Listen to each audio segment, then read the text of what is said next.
Sorry I'm late, everybody. Had to help the girlfriend move out, and that kind of took precedence. So I'm basically doing a back-to-back today and tomorrow. But first off, welcome to Mystara. We're jumping into some of the accessories for a while I recharge from covering the last of the Mystara Master Level modules. This week is the Anthology accessory AC-10, Bestiary of Dragons and Giants. This book has 15 short adventures along with some tips on running both giants and dragons at the end of each of the scenarios. Impressively enough, for a book covering the biggest and baddest creatures in the entire game, it's for levels 1 through 30. So no matter what part of the campaign you're in, you can find an adventure for the party. I'm Mr. Welch, and let's talk big bads.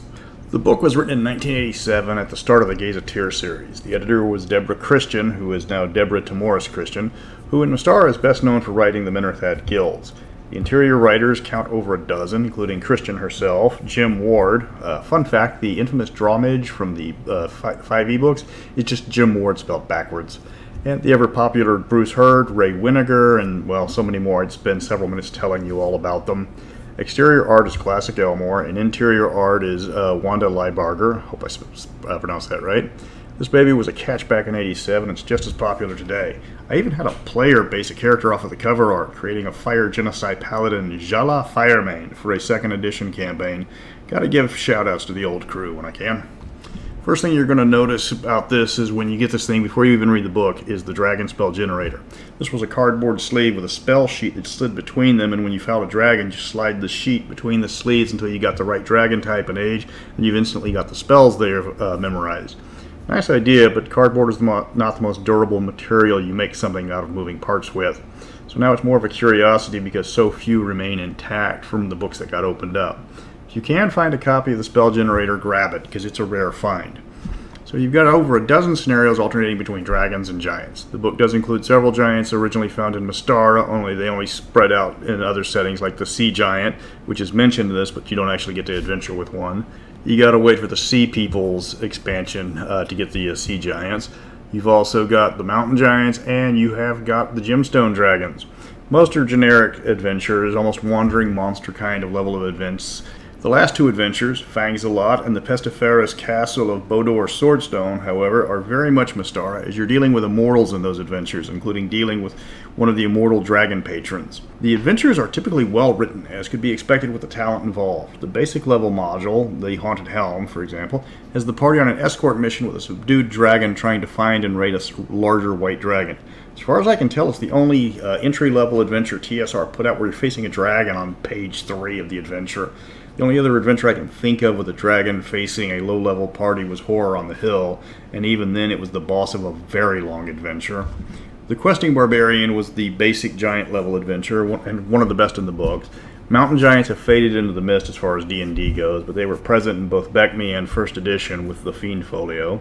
Mystara's mountain giants were neutral creatures, often working individually as mercenaries, often working well with dwarves as they lived at the top of the mountain while the dwarves lived underneath it. So when an adolescent son of a mountain giant king decides to go slumming as a 7-foot-tall human barbarian, hijinks ensue. It's meant to be lighthearted, but you still have to keep the kid alive because his dad will step on you. For another comedic adventure, there's Revelia and the Dragon Eggs, where you get to babysit black dragon eggs for a couple of weeks while Mama's running errands.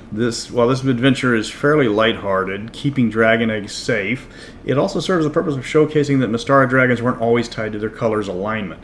This was explained in great detail in the 2nd edition Monsters Companion.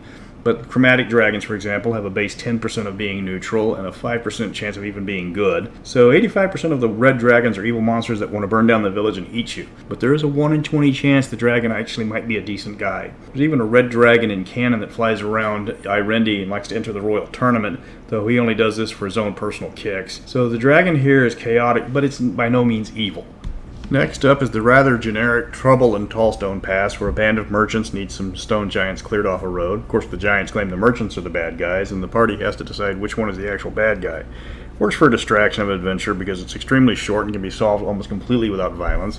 Add in the fact there's no clear bad guy on this one, it's just not a kill-em-all. The Wizard in the Woods is another short adventure that's a bit of a monster mash. Get hired by some elves to get rid of a green dragon, fight your way to the dragon, discover there's another big bad in the area, and then fight it. The name of the module should give that away. And that's it. It's more of a distraction than an adventure. Good filler if an adventure runs short on time. This one does give you some information about subduing dragons and how to unsubdue them through brute force. The tip of the iceberg is obviously about frost giants, and you may have noticed the dragon giant pattern in the book's layout.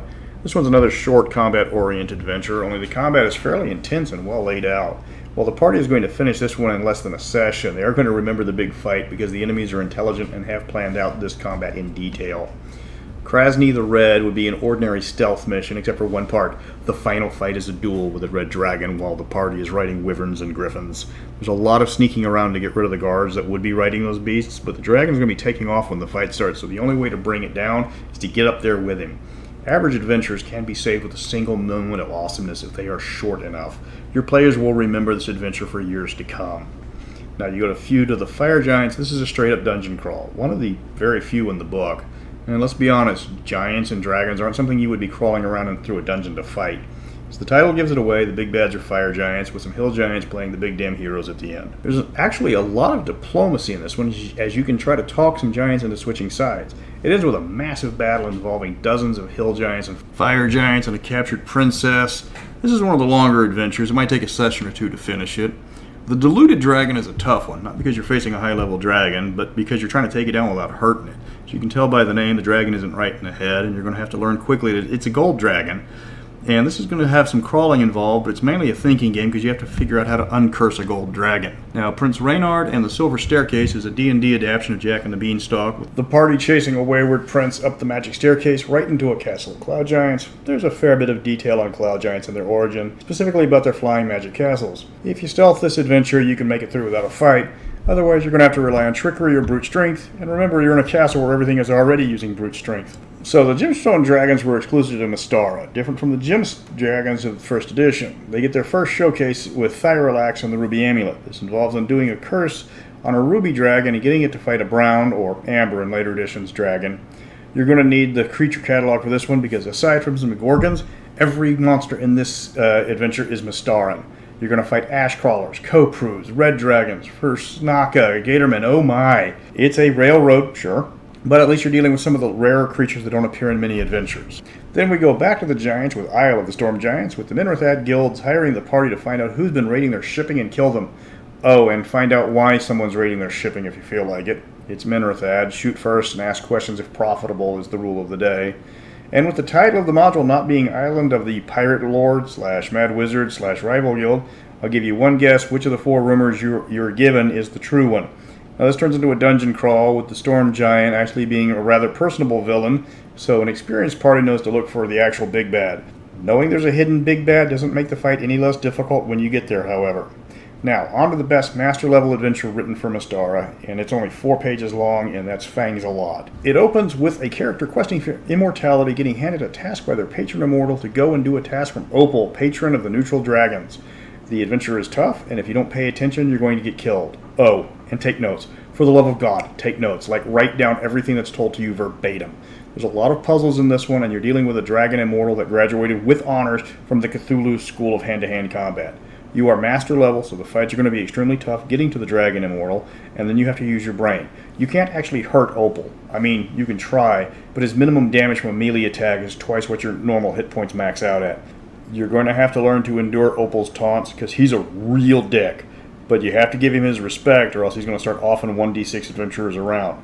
Follow your notes, use your brain, and keep your head, and you'll do fine. Otherwise, you just wasted 30 levels of adventuring because you mouthed off to an immortal patron of neutral dragons. Pretty sure he's got that tattooed somewhere on his arms, by the way. Now, the last adventure is strange, and I mean that in the most literal case. It's trying to merge comedy and epic level adventures right after you just talked an immortal dragon into voluntarily giving you a fang. It's supposed to be a dungeon crawl, but the creatures inside are downright silly. You are literally attacked by a Mighty Mouse clone named Watermouse, who is a serious threat to a master level party with his over-the-top stats and the fact that he won't stop singing. Oh, and his song works as a power word stun, by the way. Sylvester and Tweety make appearances as large monsters as well. It's meant to be a D&D Looney Tunes adventure, and the silliness stands out compared to the rest of the book, where even the light-hearted adventures like Questing Barbarian don't devolve into puns and silliness.